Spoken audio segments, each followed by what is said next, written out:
आज हम पहला चैप्टर करेंगे मानव भूगोल प्रकृति एवं विषय। इसके महत्वपूर्ण जितने भी प्रश्न होंगे आप तक पहुंचाने का प्रयास होगा।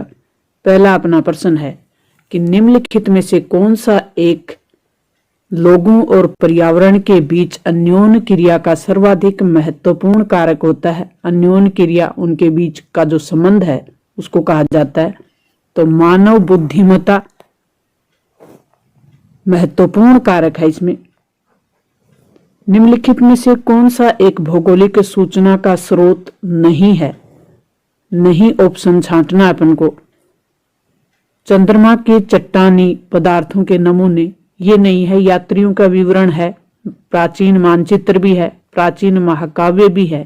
चंद्रमा के चट्टानी पदार्थों के नमूने, ये अपना आंसर नहीं है। 1970 के दशक में किस विचारधारा का उदय हुआ? तो ये थी मानवतावादी, आमूलवादी और व्यवहारवादी। उपरोक्त सभी विचारधाराओं का उदय 1970 के दशक में होता है। द ऑप्शन अपना सही हो जाएगा। एक प्रदेश अन्य प्रदेशों से किस प्रकार और क्यों भिन्न है, ये समझने के लिए तथा किसी प्रदेश की विलक्षणता की पहचान करना किस उपागम का लक्षण है? तो ये लक्षण है वो क्षेत्रीय विभेदन का। एक प्रदेश का अन्य प्रदेशों से किस प्रकार भिन्नता होती है, उसका क्षेत्रीय विभेदन से का एक लक्षण है। वह ऑप्शन अपना सही हो जाएगा। पर्यटन भूगोल मानव भूगोल से किस क्षेत्र का उप क्षेत्र है? तो पर्यटन जो भूगोल है वो मानव भूगोल के किस क्षेत्र का उप क्षेत्र है, ये बताना है। तो ये आर्थिक क्षेत्र का उप क्षेत्र है। द ऑप्शन अपना सही हो जाएगा। सैन्य भूगोल मानव भूगोल से किस क्षेत्र का उप क्षेत्र है? तो ये राजनीतिक भूगोल का उप क्षेत्र है।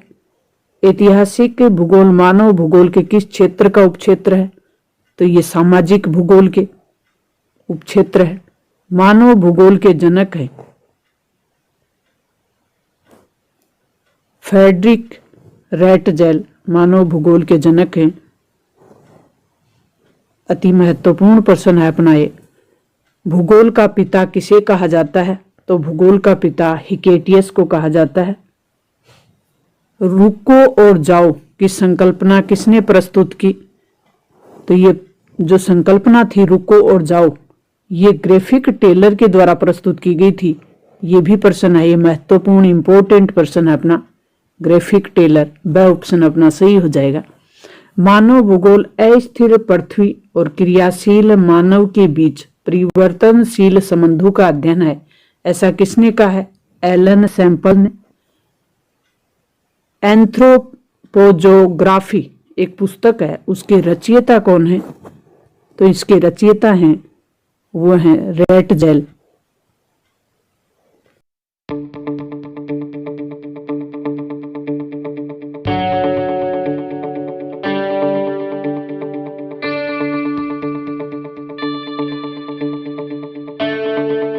अब अपने अति लघुत्रात्मक प्रश्न होंगे। आधुनिक मानव भूगोल के जन्मदाता किसे कहा जाता है? तो आधुनिक मानव भूगोल के जन्मदाता फ्रेडरिक रैटजेल को कहा जाता है। नवनियतिवाद के प्रवर्तक कौन है? ये ग्राफिक टेलर हैं। रैटजेल की पुस्तक का नाम एंथ्रोपोजियोग्राफी। संभववाद की विचारधारा किसने दी है? विडोल डी ला ब्लास ने। फ्रेडरिक रैटजेल की शिष्या का नाम क्या था? तो एलन सैंपलन।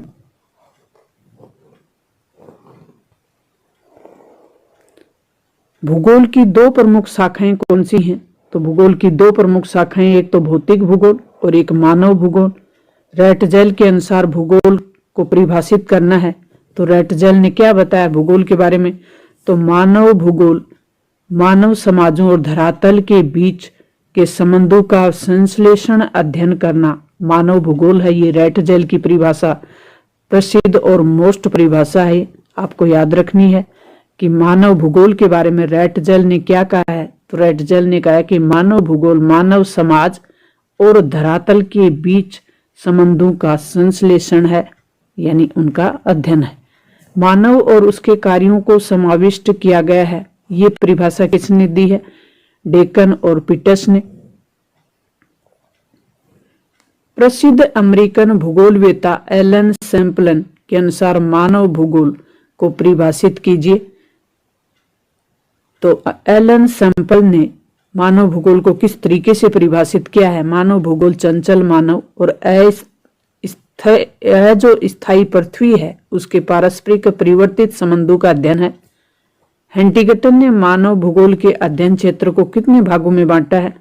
तो 2 भागों में, एक तो भौतिक दशाएं और एक मानवीय अनुक्रिया। 2 भागों में बांटा है हंटिंगटन ने। प्रसिद्ध जर्मन भूगोलवेता के नाम बताने हैं। हेम्बोल्ट, रिटर, फ्रोवेल, पेसेल और रिचथोफेन और रेटजेल। ये प्रसिद्ध जर्मनी के भूगोलवेता हैं। अमेरिका के भूगोलवेताओं के नाम लिखना है।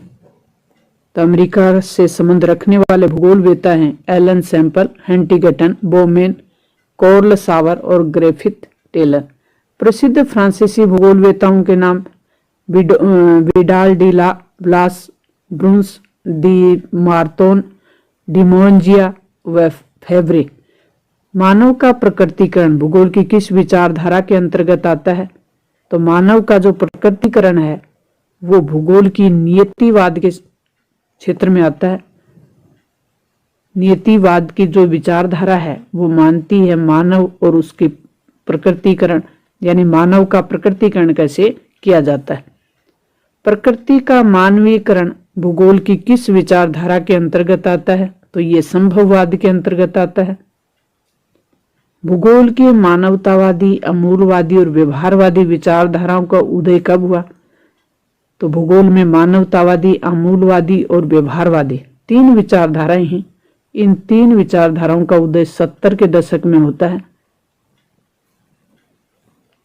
भूगोल के आमूलवादी क्या कहते हैं, या भूगोल के बारे में आमूलवादियों के क्या विचार है? तो आमूल रेडिकल विचारधारा ने निर्धनता के कारण बंधन और सामाजिक असमानता की व्याख्या के लिए मार्क्स के सिद्धांत को उपयोगी बनाया है।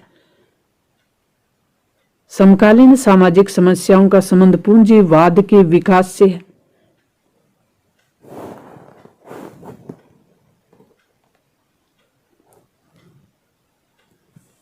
नेक्स्ट अपना महत्वपूर्ण चैप्टर होगा वो होगा विश्व जनसंख्या, वितरण, घनत्व और वृद्धि से संबंधित।